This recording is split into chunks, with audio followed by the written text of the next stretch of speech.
Quand il viendra l'Esprit de vérité, il vous enseignera toutes choses. Quand il viendra l'Esprit de vérité, il fera de nous des témoins de Jésus-Christ, des témoins du Dieu vivant, des témoins de sa parole. Quand elle viendra, la Shekinah, elle nous enseignera toutes choses. Elle nous enseignera la vérité sur Jésus-Christ. Au nom du Père et du Fils et du Saint-Esprit, Amen. Seigneur Père Dieu Tout-Puissant, ce matin nous te bénissons. Nous te rendons toute la louange et la gloire. Merci pour ta parole. Merci pour ta bénédiction. Merci pour ta faveur qui est manifestée sur nous. Nous voulons t'honorer, t'élever, t'exalter. Nous voulons bénir ton Saint-Nom parce que ta grâce nous fait du bien. Ta gloire est là. Ta faveur est là. Ta bénédiction est là, Seigneur. Merci de nous donner ta pensée, de nous donner ta parole, de nous orienter, de nous accompagner, de nous donner la pensée qu'il faut, Seigneur. Que ton esprit soit avec nous, que ta parole soit là pour nous garder, pour nous bénir et pour nous toucher. Béni es-tu, Seigneur, au nom de Jésus. Amen. Il faut encore partager, bien-aimé. Un instant, nous revenons après le générique.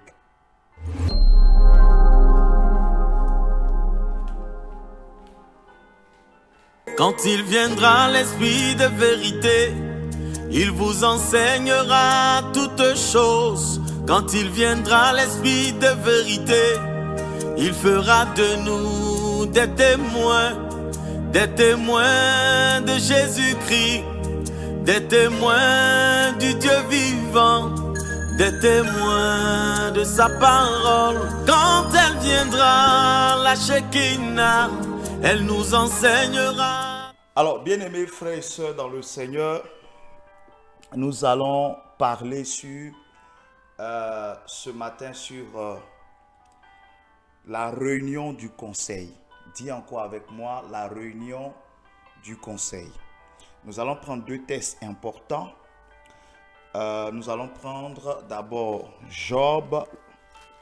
Il faut bien m'écouter ce matin. Il faut très bien m'écouter ce matin. Ouvre l'esprit prophétique ce matin. Job le chapitre 1.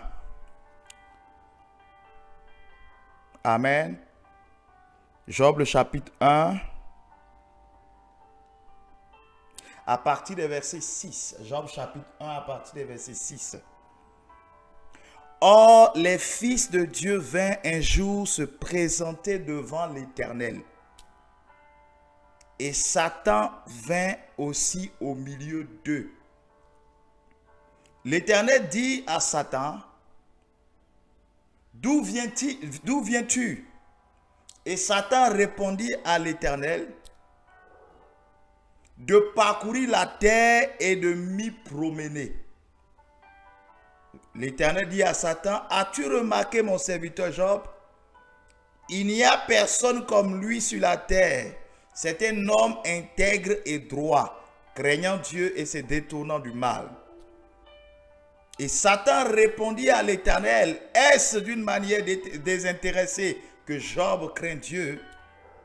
Ne l'as-tu pas protégé, lui, sa maison et tout ce qui est à lui? Tu as béni l'œuvre de ses mains et ses troupeaux couvrent le pays. Mais étends ta main, touche à tout ce qui lui appartient. Et je suis sûr qu'il te maudit en face. L'Éternel dit à Satan, voici tout ce qui lui appartient. Je te livre seulement. Ne porte pas la main sur lui. Et Satan se retira de devant la face de l'Éternel. Parole du Seigneur. Alors nous prenons le deuxième texte, Ésaïe le chapitre 6. Ésaïe le chapitre 6. Amen. Ésaïe le chapitre 6. à partir des versets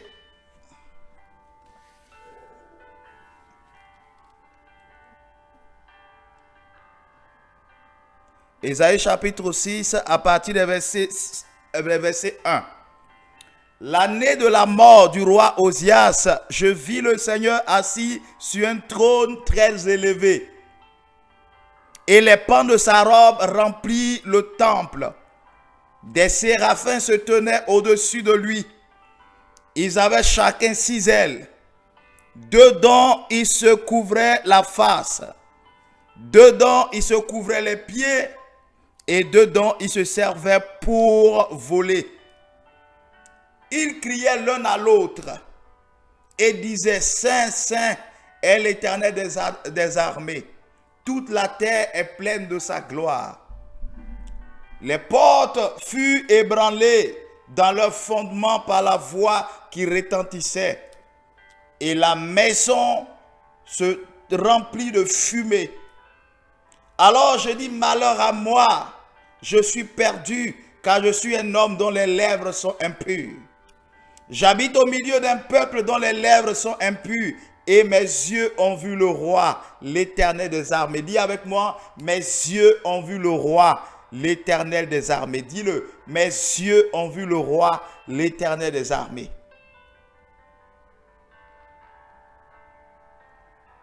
Mais l'un des séraphins vola vers moi, tenant à la main une pierre ardente qu'il avait prise sur l'autel avec des pincettes. Il en toucha ma bouche et dit: ceci a touché tes lèvres. Ton iniquité est enlevée et ton péché est expié. J'entendis la voix du Seigneur disant: qui enverrai-je et qui marchera pour nous? Je répondis: me voici, envoie-moi. Verset 9. Et il dit alors: va et dis à ce peuple, vous entendrez, vous ne comprenez pas, etc., etc. Parole du Seigneur. Que Dieu bénisse sa parole. Bien-aimé, je viens de lire 2 textes. Le premier texte, il s'agit des événements qui ont précédé l'épreuve de Job. Et le deuxième texte, il s'agit de la vocation, de l'appel du prophète Ésaïe. Alors, le premier texte, il s'agit de quoi? Il s'agit d'une scène que la Bible nous présente. Dans le chapitre 1 de Job, et le verset 6, il est dit: or, les fils de Dieu vinrent un jour se présenter devant l'Éternel. On dit que les fils de Dieu venaient se présenter devant l'Éternel un jour. Et Satan vint aussi au milieu d'eux.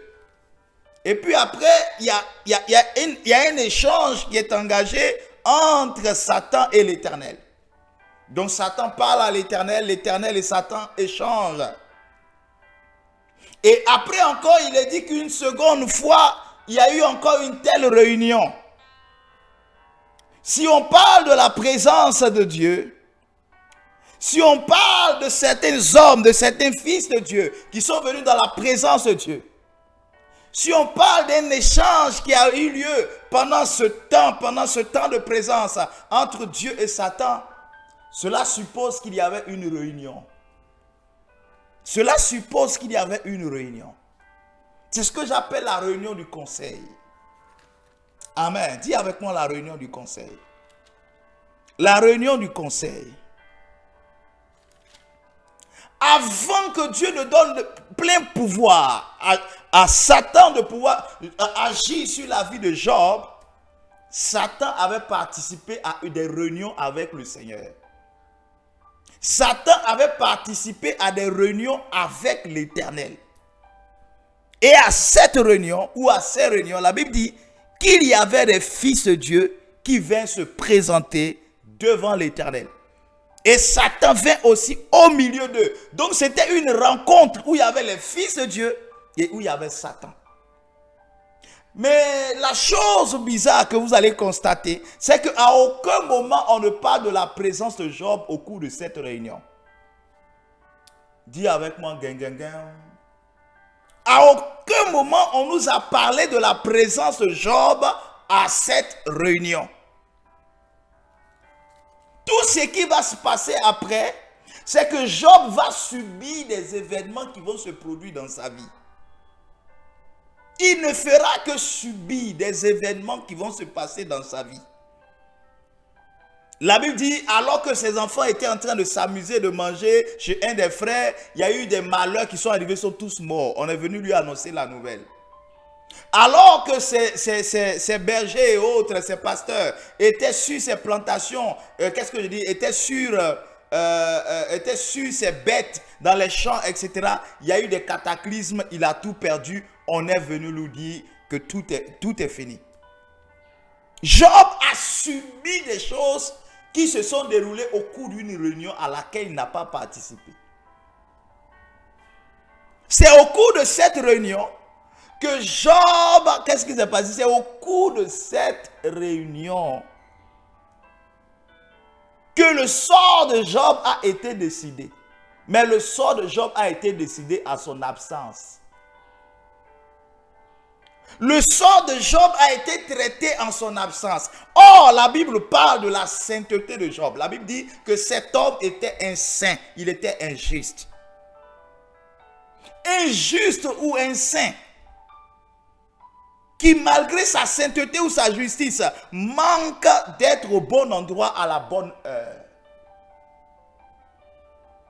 Ça veut dire qu'on peut avoir un niveau de justice, un niveau de sainteté, un niveau d'élévation spirituelle, peu importe, et manquer certaines informations utiles à sa sécurité ou à sa vie.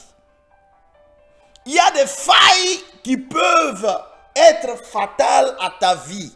Il y a des failles qui peuvent être fatales à ta vie. Il y avait une réunion qui s'est passée, mais Job n'était pas présent à la réunion.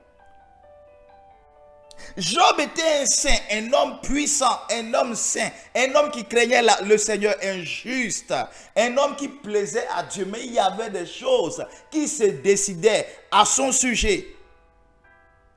Ça se décidait à son sujet, mais lui, il était absent. Ça se décidait à son sujet, mais lui, il n'était pas présent. Et qu'est-ce qui s'est passé? Job n'a fait que subir tout ce qui a été décidé. Rien ne nous dit que les autres fils de Dieu qui étaient dans la présence de Dieu étaient plus justes ou plus saints que Job.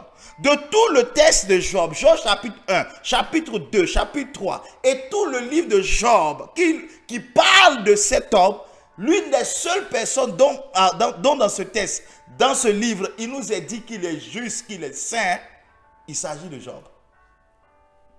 On dit les fils de Dieu vint un jour se présenter devant l'Éternel. Il ne nous a pas été dit les justes de Dieu ou bien les saints, mais il est dit les fils de Dieu sont venus se présenter. Donc, dans le conseil de Dieu, lors de la réunion, il y avait des fils de Dieu. Et il y avait qui encore? Il y avait Satan. Mais il n'y avait pas le juste. Il n'y avait pas celui qui était saint. Il n'y avait pas le juste. Malgré ça, le juste a subi des choses qui se sont passées au cours de cette réunion. Bien-aimé, tu dois comprendre les mystères sur la réunion du conseil. Parce que le conseil, c'est quoi? Le conseil, c'est lorsque Dieu se présente, Dieu se positionne avec ses anges. Il y a des décisions qui sont prises dans le palais, dans le ciel, dans le palais, dans la cour royale, où Dieu siège avec ses notables, où Dieu siège avec ses anges, où Dieu siège avec son équipe. Il y a des réunions de direction, ce que j'appelle les réunions du conseil. Ce sont des réunions très très importantes. Mais l'enfant de Dieu, le fils de Dieu, ou le juste ou le saint, doit connaître la pertinence de ces réunions. À quel moment elles sont organisées et comment participer à ces réunions. Gloire à Jésus. Dis-moi Amen. Dis-moi Amen. Je veux parler à quelqu'un ce matin pour te montrer à quel point il y a une nécessité pour toi de connaître les choses sur la réunion du conseil. Bien-aimé, tu veux savoir exactement si Dieu tient conseil. Est-ce que tu veux savoir exactement? Prenons ensemble Genèse. Genèse le chapitre 1, verset 26. Amen. Genèse chapitre 1, verset 26. Écoutez-moi très bien ce matin. Genèse chapitre 1, verset 26. La Bible dit...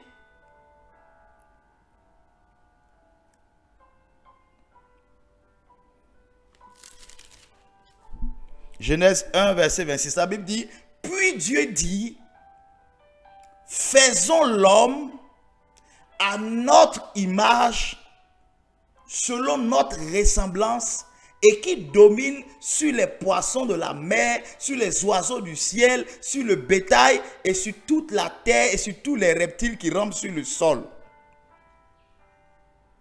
Mais le verset commence par ceci, le verset 26 de Genèse 1. Il a dit, puis Dieu dit, faisons l'homme. Pourquoi Dieu ne dit pas, je vais faire l'homme?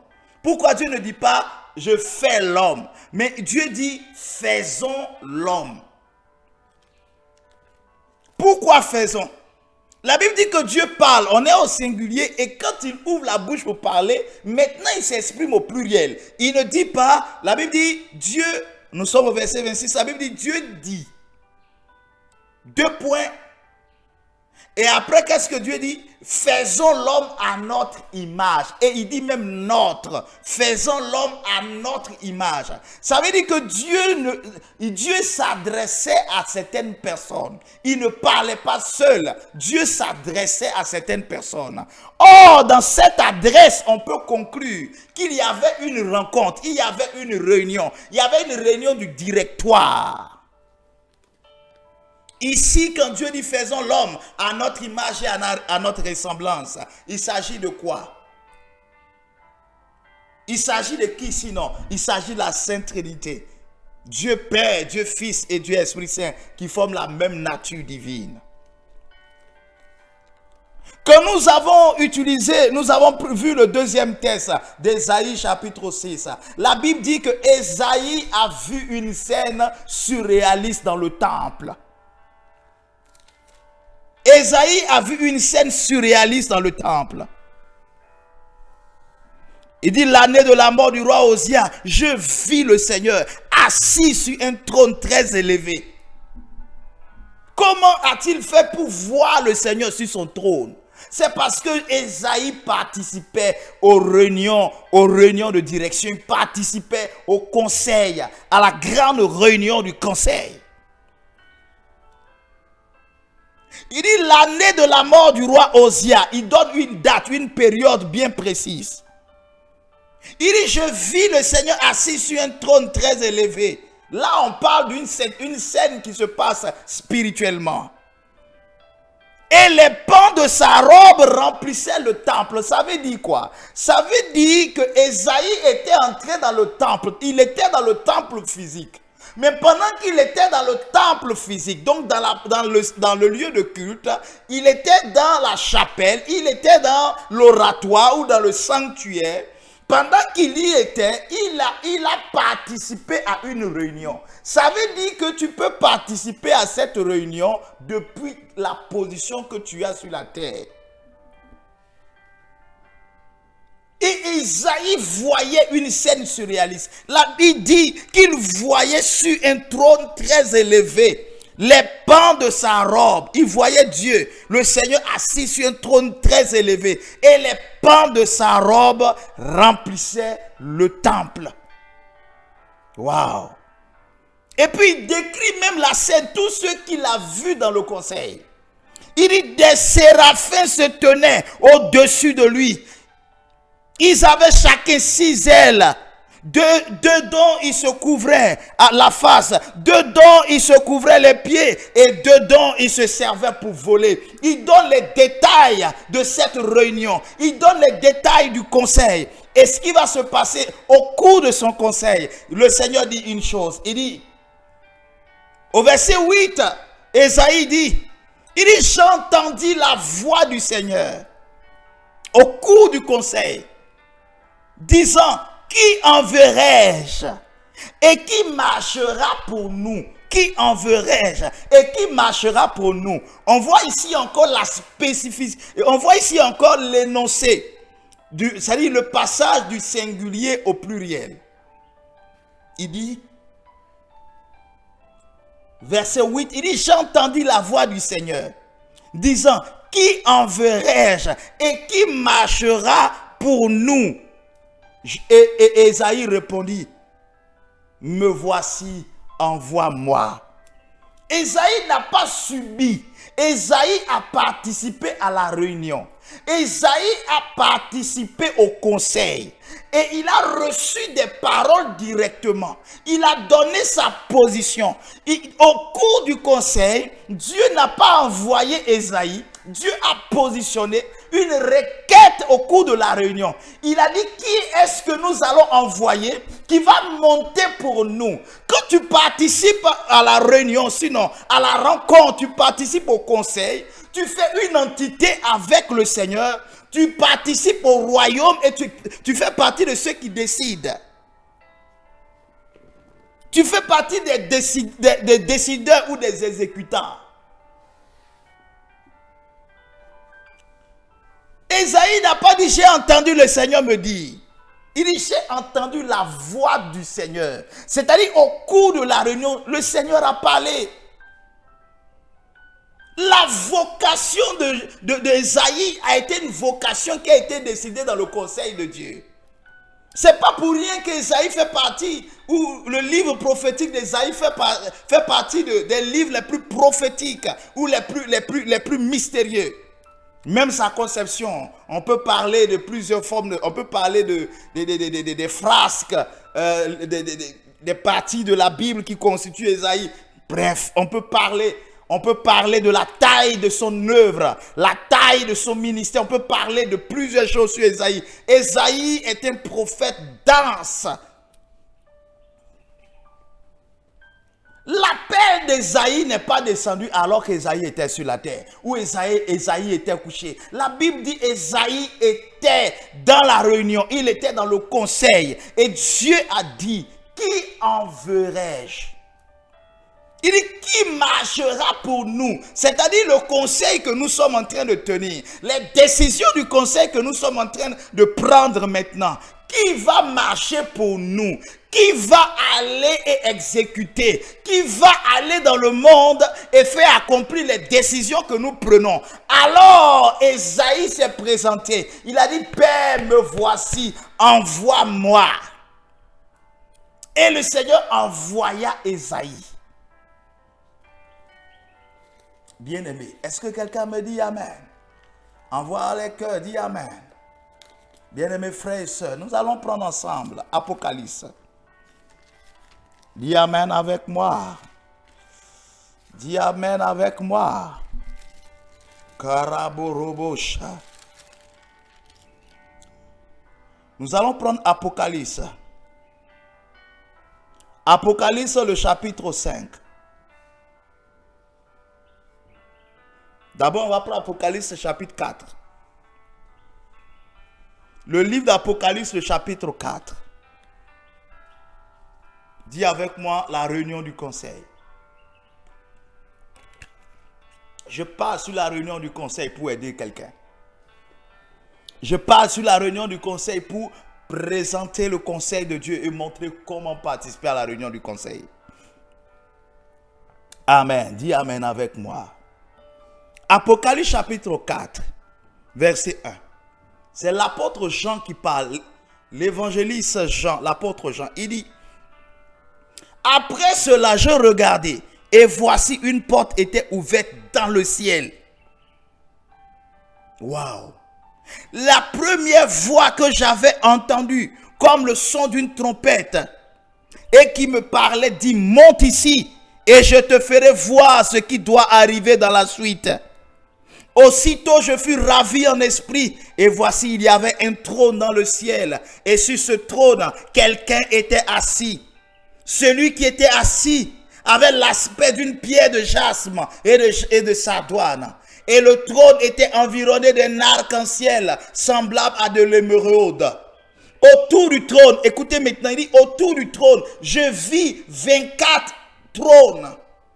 Et sur ces trônes, 24 vieillards assis, revêtus de vêtements blancs et sur les têtes des couronnes d'or. Du trône sortaient des éclairs, des voix, etc., etc. L'homme, l'apôtre Jean, il était sur la terre. Il était sur l'île de Patmos, mais il était dans le conseil de Dieu. Il participait au conseil. Et il voit distinctement les personnes qui participaient au conseil. Il dit par exemple qu'il voyait 24 anciens, ce qu'on appelle les vieillards, 24 vieillards. Il voyait 24 vieillards, des anciens qui étaient dans le sanctuaire. Vous savez, au cours d'une réunion, il y a des anciens, il y a des vieillards, il y a des grades au cours d'une réunion de direction. Je ne vous apprendrai rien.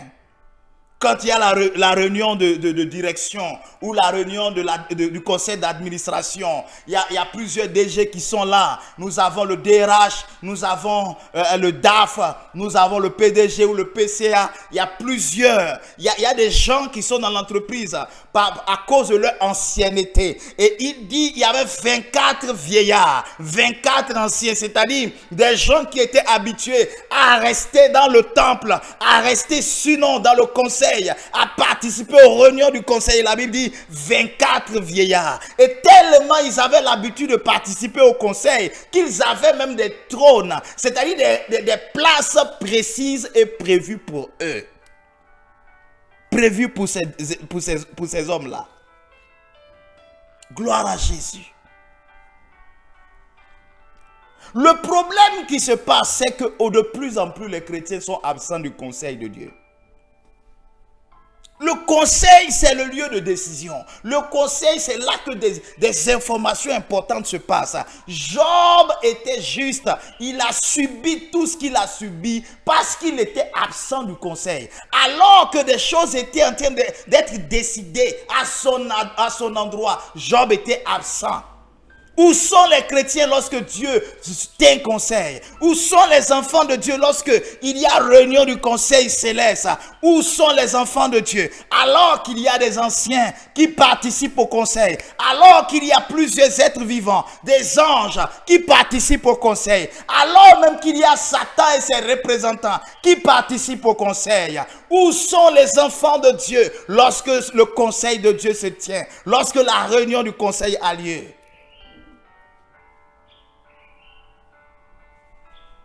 Voilà un des problèmes majeurs de la foi tellement bancale des enfants de Dieu. Le manque de productivité, le manque de mystère, le manque de révélation des choses cachées. Parce que les enfants de Dieu ne sont pas dans le conseil de Dieu. Remarquez très bien que plusieurs des gens qui ont réussi leur ministère ou qui ont été des hommes d'impact, ont réussi leur royauté dans la Bible, étaient des gens qui participaient aux réunions divines. Regardez Moïse. Dieu a appelé Moïse à 2 reprises sur la montagne. Il dit, monte sur la montagne. Pendant 40 jours et 40 nuits, Moïse est monté sur la montagne du Sinaï. Et c'est au cours de ces réunions pendant 40 jours, c'était des assises. Il y avait des assises parce qu'il y a plusieurs formes de réunions. Il y a plusieurs formes de réunions. Vous savez, il y a des réunions, quand vous partez à une réunion au travail, en fonction de la réunion, on voit l'importance de la réunion. Une réunion où on voit pratiquement, excusez-moi du terme, on voit pratiquement tous ceux qui sont en bas de l'échelle de l'entreprise. Quand il y a la réunion comme ça, peut-être même c'est une assemblée générale, ordinaire ou extraordinaire, tout le monde est là. Ces gens de réunion, souvent même là, les gens qui sont à la tête, les plus grandes réunions, se font représenter. C'est comme quand vous partez faire un entretien d'emploi et d'embauche. Quand vous faites l'entretien et puis vous voyez c'est juste les représentants ou bien les responsables d'une succursale de l'entreprise qui sont là, ça veut dire que le poste qu'on va vous confier n'est pas si extraordinaire. Ça veut dire que le salaire n'est pas trop extraordinaire. Mais si vous arrivez à un entretien d'embauche, vous croisez souvent le directeur de société ou le PDG lui-même, ou bien vous retrouvez, c'est-à-dire les responsables de pays, c'est-à-dire responsables pays, responsables Afrique, responsables Europe, responsables, là vous vous rendez compte que ce qui va se passer, c'est vraiment très sérieux. Parce qu'on ne déplace pas ces hommes-là pour des réunions si ces réunions n'ont pas de pertinence ou n'ont pas d'importance. Les réunions du conseil, il y a plusieurs réunions que Dieu fait. Il y a des réunions décisionnaires, il y a des réunions de consultation, il y a des réunions il y a des assises. Quand on fait des assises, généralement après les assises, il y a des documents qui sortent. Après les assises, il y a des documents qui doivent sortir. À 2 reprises, Dieu a invité Moïse à monter sur la montagne du Sinaï. Moïse montant sur la montagne du Sinaï a fait 40 jours et 40 nuits. Pendant cette période, il était dans le conseil de Dieu. Et pendant ce temps, alors qu'il était à une réunion, pendant 40 jours, la réunion du conseil, Dieu avait instruit Aaron, Dieu avait instruit Myriam, instruit Josué, toutes ces personnes assuraient les affaires courantes alors que Moïse était dans la présence de Dieu. Il arrive des moments où tu dois te retirer pour participer à des réunions du conseil. Il y a des gens qui n'ont même pas une idée de ça. C'est-à-dire, toi, ta vie est là comme ça. Il y a des réunions du conseil céleste.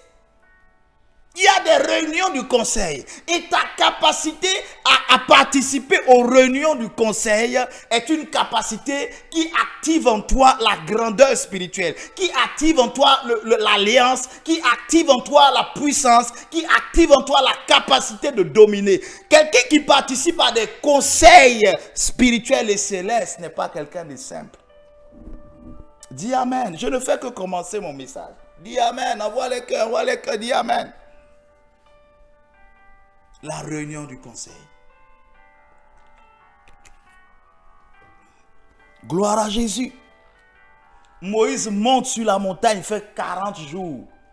C'était des assises. À la fin des 40 jours, Dieu lui-même a rédigé le texte de l'alliance, le décalogue. Il a rédigé les lois d'Israël et il a mis ça sur des tables. Et Moïse est descendu avec les tables pour les donner au peuple. C'était les paroles de l'alliance, c'était les tables de l'alliance. Et lorsque Moïse, parce qu'il était fâché de voir l'adoration du veau d'or, a cassé les tables de l'alliance, Dieu l'a encore invité sur la montagne. Et encore, Dieu a repris l'écriture sur les 2 pierres, les 2 tables de l'alliance. Il y a des réunions importantes. Quand ce soit des assises, il en sort des documents. Il y a des codes. Il y a un déroulé. Il y a des statuts qui doivent sortir. Il y a des statuts qui doivent sortir. Bien aimé, je dis à quelqu'un, tu dois connaître les réunions que le Seigneur tient. Les réunions du conseil pour participer à ces réunions.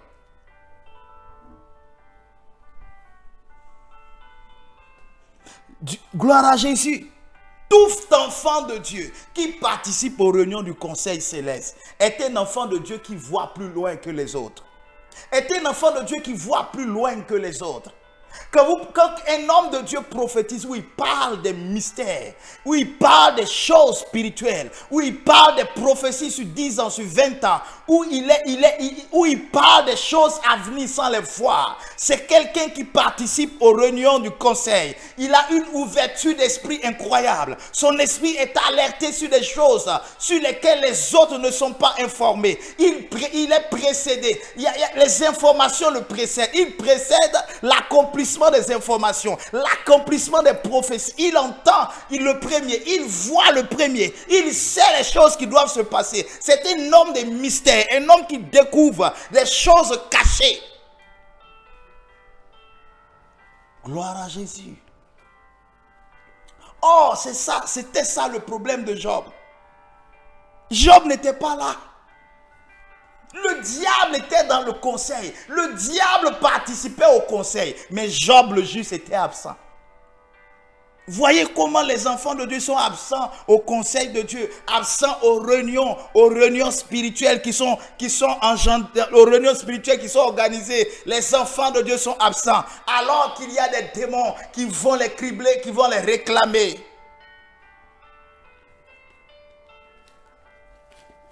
Gloire à Jésus. Bien-aimés, nous allons prendre ensemble le livre de Jean. Prenons ensemble le livre de Jean. Gloire à Jésus.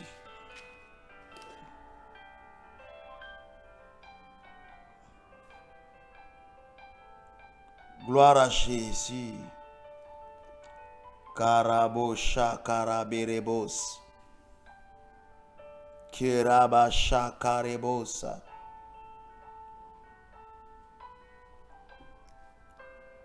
Est-ce que quelqu'un peut me dire Amen?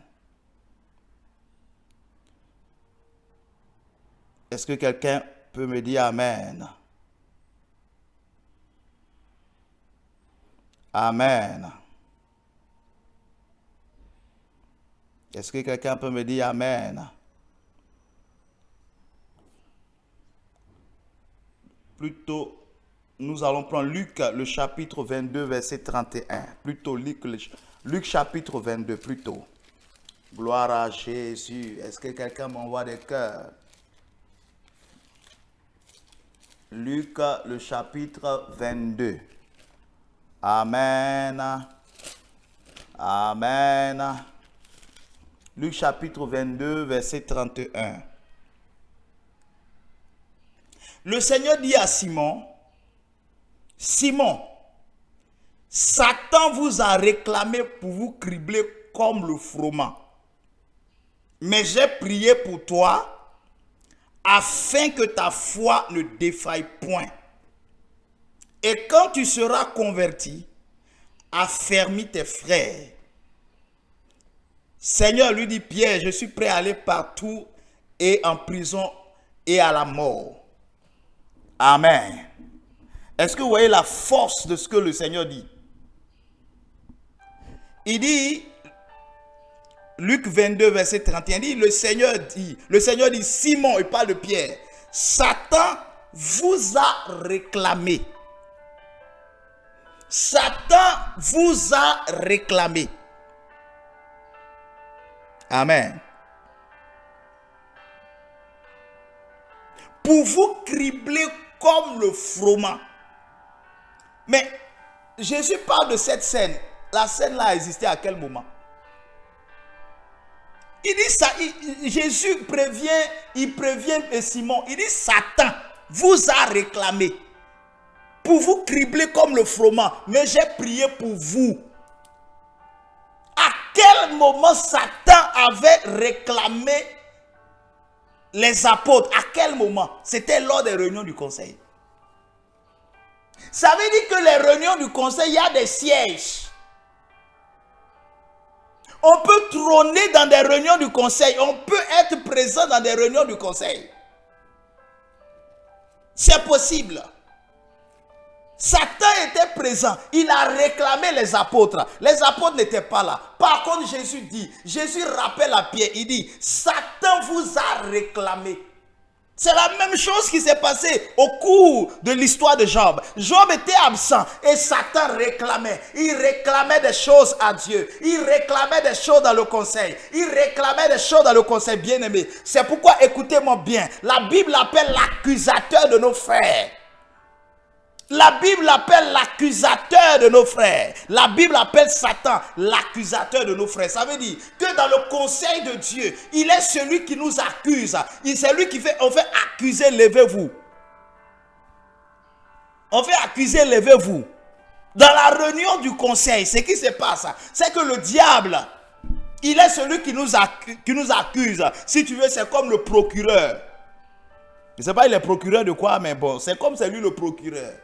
C'est pourquoi la Bible parle de notre avocat. La Bible dit que Jésus est notre avocat, notre intermédiaire, notre avocat dans le tribunal, dans le tribunal céleste. Il est notre avocat. Le diable est l'accusateur de nos frères. C'est-à-dire dans le conseil de Dieu, c'est lui qui nous accuse. Il présente nos faiblesses, il présente nos péchés, il présente tout ce que nous faisons de mauvais. Il les présente, il les étale devant le conseil pour dire telle personne, j'ai le droit de détruire sa vie parce qu'elle n'est pas bien, parce qu'elle ne prie pas, parce qu'elle est comme si Satan nous réclame. Satan te réclame dans le conseil de Dieu. Voilà comment Satan a réclamé la vie de Job. Voilà comment Satan a réclamé la vie de Job. Même Moïse, la Bible dit que Satan a réclamé son corps. Satan a réclamé le corps de Moïse. Gloire à Dieu. Gloire à Dieu. Est-ce que quelqu'un me dit Amen? Est-ce que quelqu'un me dit Amen? Alors, bien aimé, maintenant nous allons prendre Daniel. Gloire à Jésus. Maintenant nous allons prendre Daniel. Gloire à Jésus. Le livre de Daniel. Nous allons prendre Daniel 6, verset 10. Daniel 10. Daniel 6, verset 10. Prenons le livre de Daniel. Gloire à Jésus.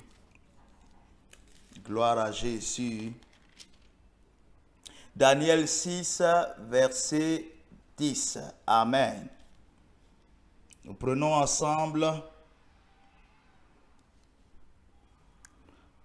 Bon, on va lire à partir du verset 9. Là-dessus, Daniel 6, verset 9. Là-dessus, le roi Darius écrivit le décret et la défense. Amen. Écrivit le décret et la défense. Au verset 10, lorsque Daniel sut que le décret était écrit, il se retira dans sa maison où les fenêtres de la chambre supérieure étaient ouvertes dans la direction de Jérusalem. Et 3 fois le jour, il se mettait à genoux, il priait et il louait son Dieu comme il le faisait auparavant. Oh yes. Dis avec moi, oh yes. Verset 11. Alors ces hommes entrèrent tumultueusement et ils trouvaient Daniel qui priait et invoquait son Dieu. Puis ils se présentèrent devant le roi et lui dit au sujet de la défense royale. Parole du Seigneur. Le roi a pris un décret. Il a pris un décret dans le royaume.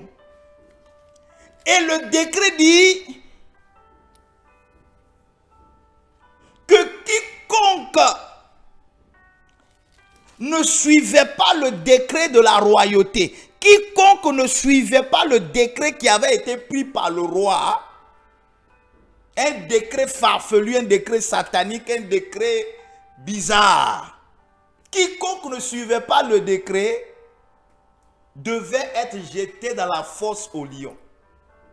Mais le décret était contre Daniel. Le décret était contre les amis de Daniel. Le décret était contre la famille, le peuple de Daniel. Et la Bible dit que Daniel, lorsqu'il a entendu que le roi avait pris le décret, lorsque Daniel sut que le décret était écrit, il se retira dans sa maison, où les fenêtres de la chambre supérieure étaient ouvertes dans la direction de Jérusalem. C'est-à-dire qu'il est entré dans sa maison et il est rentré dans le conseil. Il est entré dans le conseil. Il s'est invité dans le conseil. Et la Bible dit, les fenêtres de la chambre supérieure étaient ouvertes dans la direction de Jérusalem. Et 3 fois le jour, il se mettait à genoux. Il priait et il louait son Dieu comme il le faisait auparavant. Voici comment est-ce qu'on entre dans le conseil de Dieu. Il y avait un décret qui était défavorable à Daniel. Daniel savait qu'un homme, le roi avait ordonné, il avait pris un décret. Mais lui, Daniel, s'il rentrait dans le tribunal de Dieu, le conseil le plus élevé, le conseil céleste, si lui partait dans ce conseil céleste, il pouvait aller révoquer, aller vider la loi que le roi humain avait pris. Donc il est parti dans le conseil de Dieu, il est monté dans le conseil de Dieu. Et la Bible dit 3 fois par jour, il priait en direction de Jérusalem. Participer aux réunions du conseil, c'est avoir une vie de prière poussée, personnelle et très engagée. Le secret de Daniel, c'est que la Bible dit Daniel priait 3 fois le jour.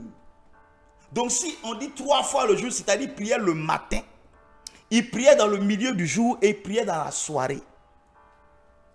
Parce qu'il y a des réunions régulières du conseil. Participer au conseil, c'est être un homme de prière. Un homme qui entre dans la présence de Dieu dans la prière. Là où les choses se décident. Amen. Et là, il n'est pas question de la prière communautaire. Non, non, non. On ne rentre pas en groupe dans le conseil. Ésaïe n'est pas rentré en groupe dans le conseil. Moïse n'est pas entré en groupe dans le conseil. Job, pendant que lui, il était sur la terre, là, ses enfants n'étaient pas dans le conseil, ni sa femme dans le conseil. Quand j'ai pris Apocalypse, le chapitre 4, Jean n'est pas rentré avec tous les apôtres dans le conseil. Il est entré seul et il a vu 24 trônes, 24 anciens. Il a vu les 4 êtres vivants, tous étaient dans le conseil. Bien-aimé, la prière, sinon les réunions du conseil. Participer aux réunions du conseil, ce sont les prières de cœur à cœur, les prières fortes. Lorsque tu entres dans la présence de Dieu. Parce qu'il y a prié puis il y a entré dans la présence de Dieu. Normalement, les deux doivent être la même chose. Mais il y a entré dans la présence de Dieu puis il y a prié. Tu sais quelle est la différence? Normalement, les deux doivent définir la même réalité. Mais écoute-moi. Il y a entré dans la présence de Dieu, puis il y a prié. Quand tu pries là, normalement, tu entres dans la présence de Dieu. Normalement. Mais quand tu es en train de manger rapidement, tu fais ton signe de croix, tu pries, oh Seigneur, bénis ce repas, bénis ce repas. Tu es entré dans la présence de Dieu en priant, c'est vrai. Quand tu es au volant en train de conduire, ou bien tu es dans une voiture et puis tu es en train de faire ta prière, tu es entré dans la présence de Dieu, oui. Pour prier, c'est vrai. Mais cette présence dans laquelle tu es rentré est très différente de lorsque tu as convenu d'une heure d'alliance avec le Seigneur. Lorsque tu as disposé soit ton sanctuaire ou que tu t'es enfermé dans la chambre pour entrer dans la présence de Dieu avec ta Bible, pour commencer à parler à Dieu par rapport à ta situation, pour commencer à l'adorer, à ne pas regarder ton téléphone, à ne pas regarder les heures, à ne pas regarder les périodes, à rester figé dans la présence de Dieu. Pour dire, Seigneur, mon cœur est venu à ta rencontre. Ma vie est venue à ta rencontre. Ça, c'est entrer dans la présence de Dieu. Et c'est ça qu'il faut faire au moins 3 fois le jour. Quelqu'un qui s'habitue à entrer dans la présence de Dieu 3 fois le jour va développer une dimension incroyable. Parce que quand tu rentres dans la présence de Dieu, tu participes au conseil. Dieu peut ajourner des réunions du conseil aux heures de ta prière. C'est des heures d'alliance. Pourquoi des gens prient et puis ne reçoivent jamais rien? Pourquoi des gens prient et puis ne voient jamais rien? Pourquoi des gens prient et n'entendent jamais rien? C'est parce que tes moments ou tes heures de prière ne sont pas associés aux heures de réunion, aux heures de conseil. C'est parce que tu ne t'es pas encore présenté comme un acteur du conseil, comme un conseiller, comme quelqu'un qui a l'habitude de participer aux réunions du conseil. Si tu as l'habitude d'entrer dans la présence de Dieu, de définir des moments dans la présence de Dieu, avec le temps, le trône va dégager, va disposer le conseil en lien avec tes heures de prière. C'est à ce moment-là que, comme cet homme, le deuxième texte que j'ai lu comme Ésaïe, dans Ésaïe chapitre 6, la Bible dit Ésaïe était dans le temple, il faisait quoi? Ésaïe était entré dans la présence de Dieu. Il était dans son heure d'alliance et il était à la prière. Et pendant qu'il y était, la Bible dit, il a vu quoi? Il a vu les séraphins qui étaient autour du trône. Il a vu sur le trône l'éternel Dieu qui siégeait. Et le pan de sa robe descendait et envahissait tout le temple dans lequel il était. Il voyait Dieu parce que simplement, il était entré dans la présence de Dieu. Il était dans la bonne adresse. Il était au bon endroit et à la bonne heure. Participer au conseil de Dieu, c'est prier différemment. Participer au conseil de Dieu, c'est prier différemment. Parce que beaucoup prient sans participer au conseil de Dieu. Les mystères cachés du royaume te seront donnés lorsque tu vas participer aux réunions de Dieu. Tu vas participer à la réunion du conseil. La réunion du conseil est ta journée à tes heures de prière. Lorsque tu as l'habitude d'entrer dans la présence de Dieu, comme Daniel, la Bible dit, il rentrait 3 fois par jour dans la présence de Dieu. Il ne se limitait pas. Et d'ailleurs, quand il entrait dans la présence de Dieu, vous savez, la force du conseil, la force de la participation aux réunions du conseil,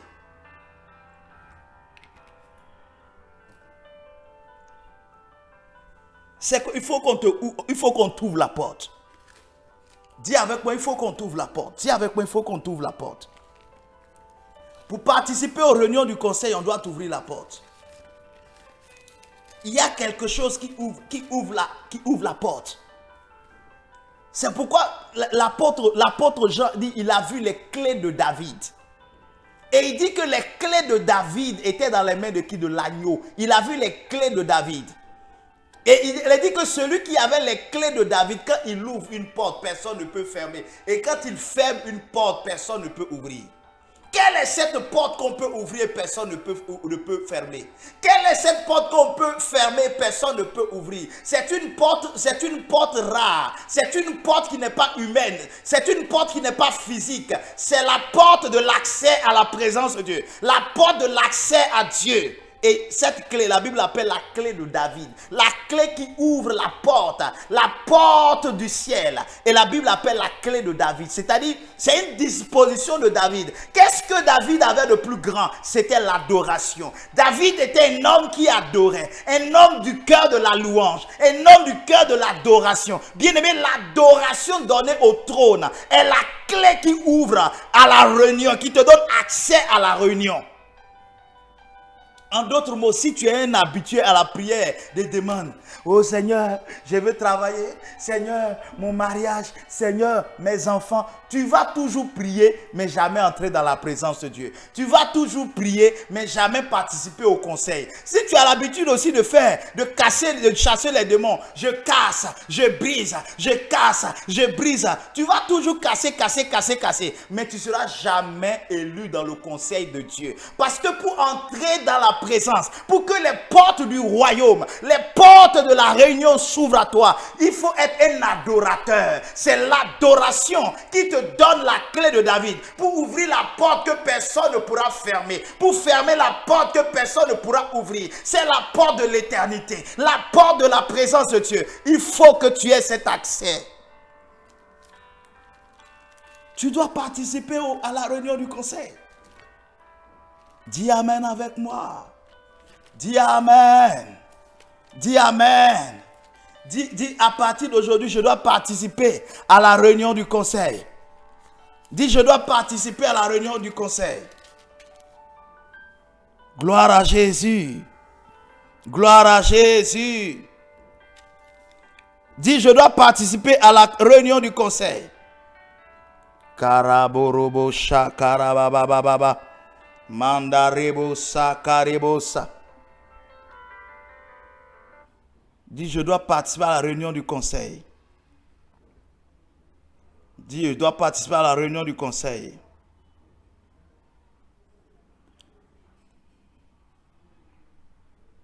Alléluia.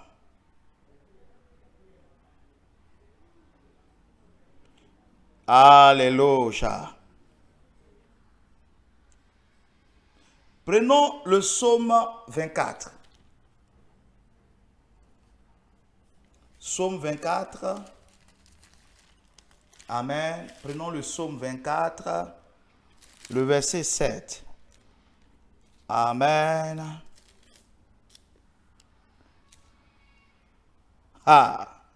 Nous allons lire d'abord tout le psaume 24.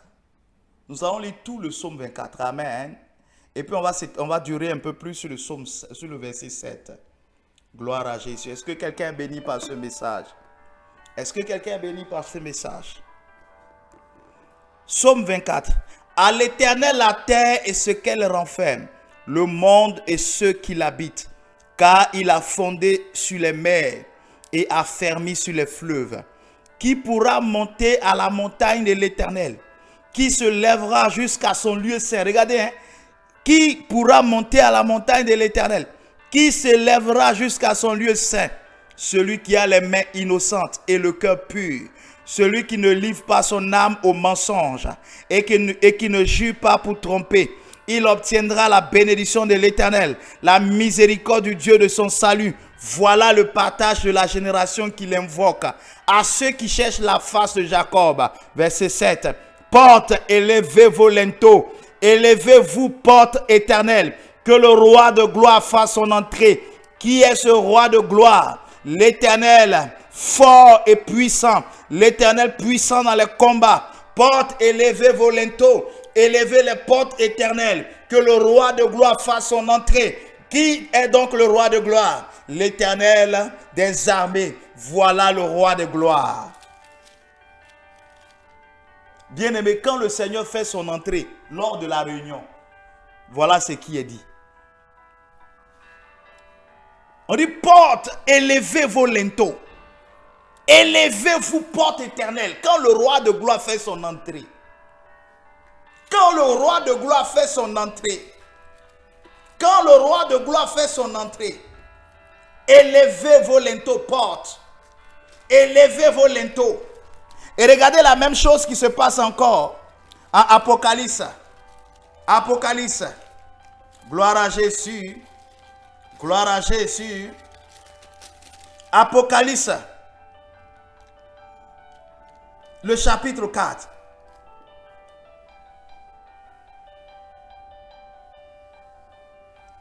Amen. La Bible dit, Apocalypse chapitre 4, verset 9. Quand les êtres vivants rendent gloire et honneur et action de grâce à celui qui est assis sur le trône, à celui qui vit au siècle des siècles, les 24 vieillards se prosternent devant celui qui est assis sur le trône. Et ils adorent celui qui vit au siècle des siècles. Et ils jettent leur couronne devant le trône en disant, tu es digne, notre Seigneur et notre Dieu, de recevoir la gloire et l'honneur, la puissance, car tu as créé toutes choses. Et c'est par ta volonté qu'elles existent et qu'elles ont été créées. Tu es digne de recevoir la gloire. Tu es digne de recevoir la gloire. Donc, la clé qui te donne accès au lieu saint, qui te donne accès au conseil de Dieu, c'est l'adoration. Et dans le conseil, c'est dans l'adoration que les choses se développent. Regardez dans le trône. Le trône est nourri par l'adoration. C'est pas l'adoration. C'est pourquoi la Bible dit Daniel s'inclinait, se mettait à genoux pour prier 3 fois par jour. Bien aimé, les prières qui vont te donner accès ou les accès aux réunions du conseil céleste ne sont pas des prières de demande ou des prières de combat ou des prières de pitié ou de confession, mais ce sont les prières d'adoration. Les prières d'adoration. C'est l'adoration qui va t'introduire dans le palais de Dieu. C'est l'adoration qui va élever les portes des linteaux, les linteaux des portes et te donner accès à la réunion, te donner accès à la réunion du conseil. L'adoration. Et le psaume 24 qu'on a utilisé a donné deux autres éléments. Qui pourra monter à la montagne de l'Éternel? Donc, entrer dans ce lieu-là. Qui se lèvera jusqu'à son lieu saint? Donc, qui peut prétendre se lever dans le lieu saint et tenir conseil, participer au conseil? Celui qui a les mains innocentes et le cœur pur. Celui qui a les mains innocentes et le cœur pur. Celui qui ne livre pas son âme au mensonge et qui ne jure pas pour tromper. Il obtiendra la bénédiction de l'Éternel et la miséricorde du Dieu de son salut. Voilà le partage de la génération qu'il invoque. Bien-aimés frères, tu dois participer aux réunions du conseil divin. C'est pas l'adoration. L'adoration est la clé de David. C'est bien de faire les prières de demande, les prières de combat. Mais il faut avoir l'habitude d'entrer dans la présence de Dieu. De passer du temps dans la présence de Dieu. Vous savez, quand vous entrez dans la présence de Dieu, souvent pour entrer dans la présence de Dieu sans prier, mais juste le fait de vous tenir dans la présence avec des cantiques. Le fait de vous tenir dans la présence de Dieu avec la pensée que vous baignez dans la présence de Dieu. Le fait, il y a des gens qui peuvent passer toute une matinée juste après leur réveil. Ils peuvent rester couchés sur le lit, cloîtrés sur le lit, en train d'adorer et de chanter. Il y a des gens qui peuvent être pris comme ça habituellement, passer du temps dans la présence de Dieu sans sortir, en train d'adorer et de chanter. Il y a certains comme ça qui trouvent des temps pour adorer. L'adoration et même l'adoration eucharistique. Lorsqu'on va au Saint-Sacrement, quand quelqu'un a l'habitude d'aller au Saint-Sacrement, il rentre dans le conseil de Dieu. C'est là que les choses se décident. C'est là que le diable nous accuse. Quand tu as l'habitude de te présenter dans ce lieu et la condition qui a été donnée, un cœur pur, quelqu'un qui a un cœur pur, qui a des mains pures, quelqu'un qui ne trompe pas, qui n'est pas un trompeur. Et la Bible dit quand cet homme entre dans la présence de Dieu, il peut parler là-bas. Même si le diable vient cribler, le diable vient réclamer, cette personne peut parler à Dieu concernant son histoire et le diable lâchera. Bien-aimé, quand Daniel, il y a eu cette main, la main qui a écrit sur le mur dans le royaume, chez les Perses et les Mèdes, la Bible dit on a envoyé Daniel. On dit Daniel, il faut interpréter. Daniel a dit il faut que je prie. En d'autres mots, il faut que je consulte l'Éternel. Il faut que je consulte l'Éternel. Je dois entrer dans la présence de Dieu d'abord. Et Dieu, quand il est entré dans la présence de Dieu, Dieu lui a donné la révélation de ce que cela veut dire. La révélation de ce que cela veut dire. Les mystères, les choses cachées seront révélées à ceux qui participent aux réunions du conseil. Bien-aimé, tu dois participer aux réunions du conseil. Les réunions du conseil, tu dois participer à ces réunions.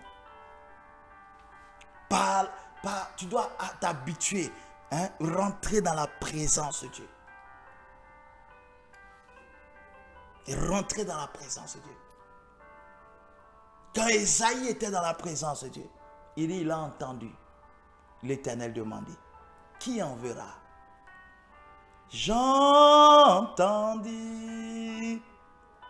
le Seigneur demander. Il a entendu le Seigneur demander, qui enverrai-je? Qui marchera pour nous? Et il s'est présenté, il a dit, Seigneur, envoie-moi. Seigneur, envoie-moi. Seigneur, envoie-moi. Si tu as l'habitude de participer aux réunions du conseil, dans des temps d'adoration où tu te présentes à Dieu, tu vas voir que tu vas participer. Aucune chose n'arrivera sans que tu ne sois informé. C'est à ce moment-là que les choses qui arrivent sur la nation, tu es informé. Dieu te révèle tellement de choses sur ta famille. Il te révèle tellement de choses. Quand quelqu'un doit mourir, tu es dans la prière comme ça. Et puis Dieu te révèle le décès d'un parent. Et en même temps, dans la prière, tu traites la situation pour dire, Seigneur, cette personne ne doit pas mourir. Qu'il te plaise. Regardez Abraham. Le Seigneur dit au sujet d'Abraham, il dit, je vais détruire Sodome et Gomorrhe. Il est bon qu'Abraham soit informé. Il est bon qu'Abraham soit informé. Et Abraham dit, Seigneur, s'il ne restait que combien de justes dans ce pays, sinon à Sodome et Gomorrhe, pour tel nombre de justes, détruirait-il Sodome et Gomorrhe? L'homme est entré dans la présence de Dieu. Il est entré dans le conseil pour essayer d'incliner le cœur de Dieu. Il a mené une forme d'intercession, une forme de médiation dans la présence de Dieu. Les gens de Sodome n'étaient pas dans cette présence. Les hommes de Gomorrhe n'étaient pas dans cette présence. La famille de Lot n'était pas dans cette présence. Mais Abraham est entré dans le conseil de Dieu. Abraham est entré dans la présence de Dieu pour demander l'intervention de Dieu, l'intercession de Dieu pour sa famille, l'intercession de Dieu pour les hommes de Sodome et de Gomorrhe. Tu peux anticiper. Tu peux anticiper sur les événements. Tu peux anticiper sur toutes choses quand tu es un homme qui participe à la réunion du conseil. Et la Bible parle des 24 vieillards, des 24 anciens, comme pour dire qu'ils avaient duré, comme pour dire qu'ils avaient vieilli. Bien-aimé, tu dois devenir un ancien et prendre place comme un notable. Tu dois devenir un ancien dans la prière, un ancien dans la prière du matin, dans la prière du jour, du milieu du jour, dans la prière du soir. Tu dois être un ancien qui demeure dans l'adoration, un cœur qui est habitué à l'adoration. Et alors tu seras implanté, tu auras ton siège à la réunion du conseil. Ne fais pas comme Job, qui était un homme qui priait beaucoup, un homme qui était béni et prospère, mais qui était absent aux réunions du conseil. Même le diable y était présent.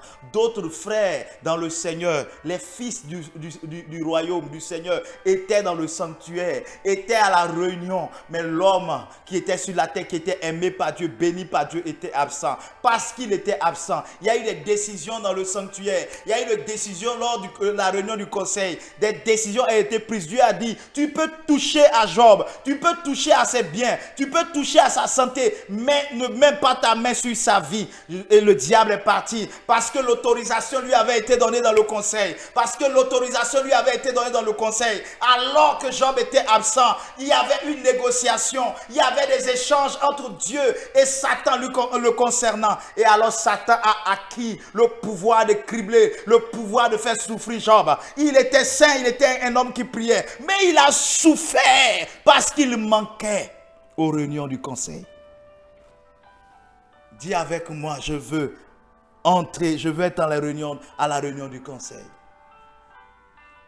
Bien-aimé, il faut t'organiser. Tu dois avoir 3 moments de prière par jour. La prière du matin, la prière du milieu du jour et la prière du soir. Je vais vous dire une vérité. Vous savez, si vous voulez savoir combien d'heures il est important de vous fournir dans la présence de Dieu. 3 bonnes heures, c'est bon. Quelqu'un qui arrive à faire 3 bonnes heures de prière par jour a atteint un certain niveau de présence. Quand la Bible parle de 1 heure dans ses parvis, vaut mieux que 1000 ailleurs. C'est pour dire que généralement, quand on entre dans la présence de Dieu, on se dit soit 1 heure du temps. On se dit soit 1 heure. C'est pourquoi il est dit, la Bible dit 1 heure dans les parvis du Seigneur vaut mieux que 1000 ailleurs. Donc on parle de 1 heure. Pourquoi la Bible n'a pas dit 2 heures dans les parvis du Seigneur? C'est pour dire que généralement quand on entre dans la présence de Dieu, on y va au moins pour 1 heure. Et quand la Bible dit que cet homme Daniel priait 3 fois par jour, ça veut dire le matin, quand il entrait dans la présence de Dieu pour prier, il partait pour au moins 1 heure. La deuxième fois où Daniel devait prier au milieu du jour, quand il rentrait dans la présence de Dieu pour prier, il faisait au moins 1 heure. Et le soir, la prière du soir, lorsque Daniel entrait encore dans la présence de Dieu pour prier, il faisait encore au moins 1 heure. Cela veut dire que Daniel faisait au moins 3 heures du temps de prière dans la présence de Dieu. Bien-aimé, voici le secret, le secret. Si tu as l'habitude de faire ça, de demeurer dans la présence de Dieu, en moyenne 3 heures par jour, tu vas développer une dimension incroyable dans ta vie. Développer une dimension incroyable. Tu vas développer une présence de Dieu. Développer quelque chose. Tu vas développer. Alors, ce temps-là, que tu passeras dans la présence de Dieu, que ça ne soit pas des temps de combat ou de prière de ta personne. Non, non, non, non, non, non. Ces heures de prière dont on parle, on n'y met pas les heures de combat, Oui, combat, oui. Demande, oui. On parle des heures dans la présence de Dieu. Vous savez, quand vous êtes dans la présence de Dieu, rien n'est défini. Les sujets souvent de prière vous sont donnés pendant que vous êtes dans la présence de Dieu. Amen. Moi, quand je rentre, soit je rentre dans la présence de Dieu. Quand je rentre dans la présence de Dieu, souvent je me dis au début, soit je vais prier pour telle personne. Souvent je commence à prier pour la personne. Et puis l'Esprit de Dieu m'envoie sur d'autres prières. Il m'envoie sur des prières, souvent des sujets, même que des gens même que je n'avais jamais pensé qu'un jour je prierais pour eux comme ça aussi facilement. Pourquoi? Parce que on ne définit pas le contenu de sa prière quand on rentre dans la présence de Dieu. On se laisse emporter par l'Esprit de Dieu. C'est cette habitude-là, à te laisser emporter par l'Esprit de Dieu. C'est ça qui ouvre les canaux de la grâce et les canaux de la révélation. Mais si toi tu as fait 3 heures de prière, c'est-à-dire que tu as fait rosaire dedans. Si tu as fait 3 heures de prière, c'est-à-dire que tu as fait combat dedans. Quand je parle de 3 heures,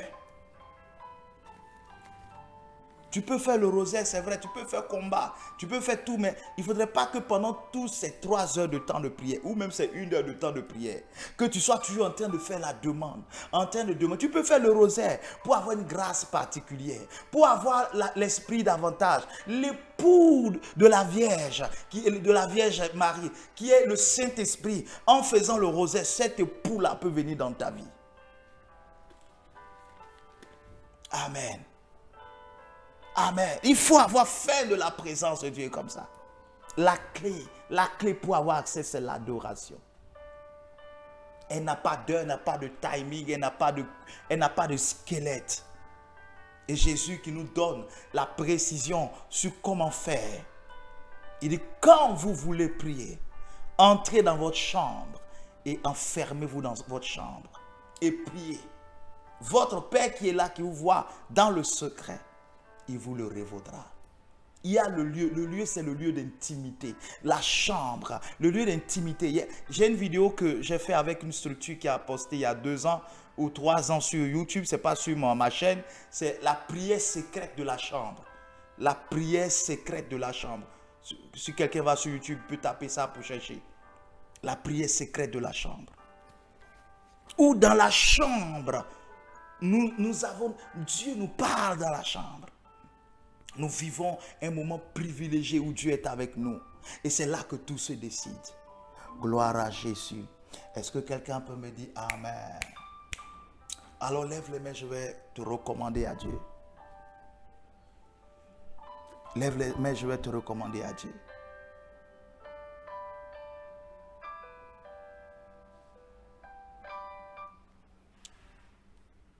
Lève les mains, Lève les mains, je vais te recommander à Dieu. Oh, commence à prier. Dis à Dieu que tu veux désormais avoir accès aux réunions du conseil. Pour faire partie de ceux qui décident. Pour que s'il y a quelque chose qui n'est pas en faveur de ta vie ou de ta famille ou de ta personne, que déjà avant même que cette situation n'arrive, le phénomène arrive, que tu aies l'opportunité, la facilité de parler déjà dans le conseil pour que cette situation n'arrive pas ou qu'elle ne commence même pas d'ailleurs. Commence à prier, lève les mains. Commence à prier, lève les mains. Commence à prier, lève les mains. Ici, de tout nom, reçu le nom.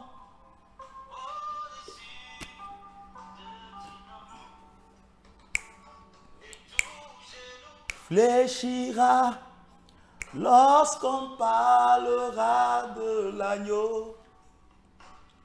Oh Jésus, merci pour ce temps. Merci pour ta présence et pour ta grâce dans nos vies.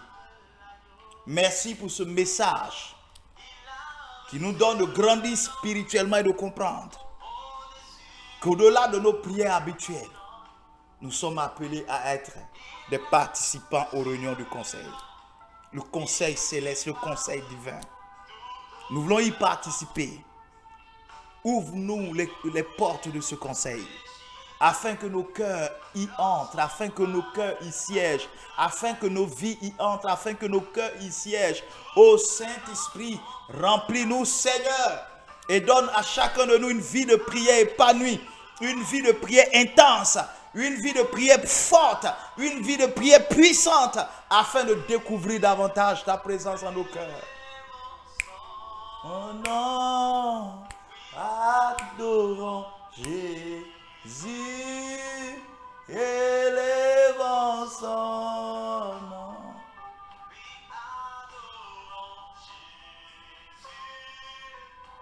Élevons son nom.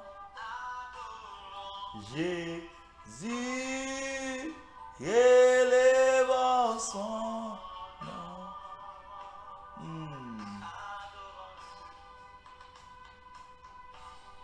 Est-ce que tu peux adorer le Seigneur de là où tu es?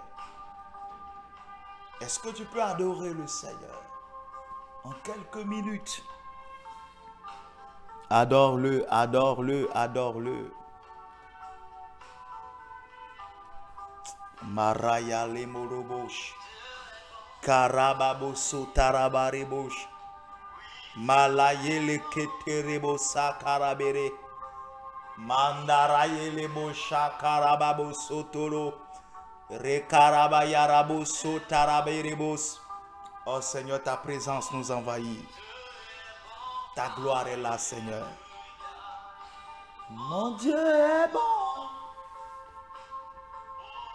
Dieu est bon.